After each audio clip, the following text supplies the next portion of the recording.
Good evening, YouTube. How's everybody doing? Let me tell you, I want to bring to y'all attention how bold Martha is, right? So now, I've been here over a year, right? Some days over a year. May 4th has passed.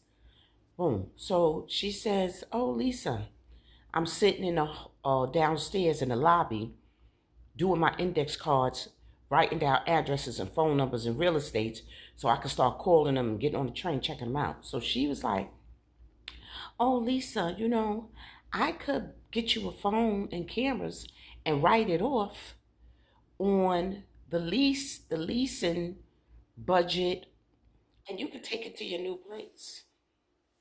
So you could have been wrote it off while I was here and when the burglaries was going on that she allowed to go on because now you're telling me how much power you had that you could have just bought the phone and cameras and attached the number. The number would have been attached to here.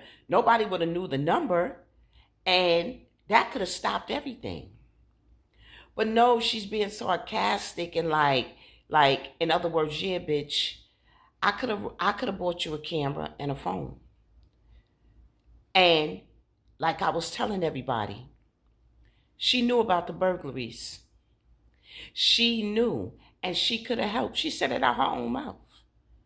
And she chose not to.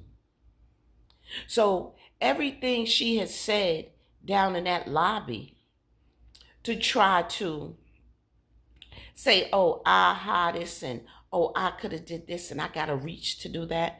Yeah, well, I'm telling the world what Martha was capable of doing and what she didn't do when she was on post at work when all the burglaries was going on.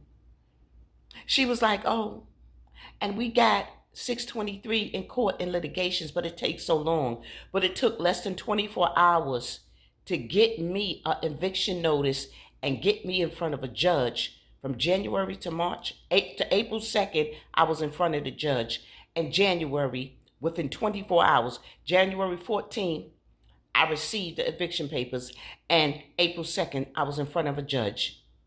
So miss me with the bullshit. But she's telling me what she could have done and how much power they got, but just not for me.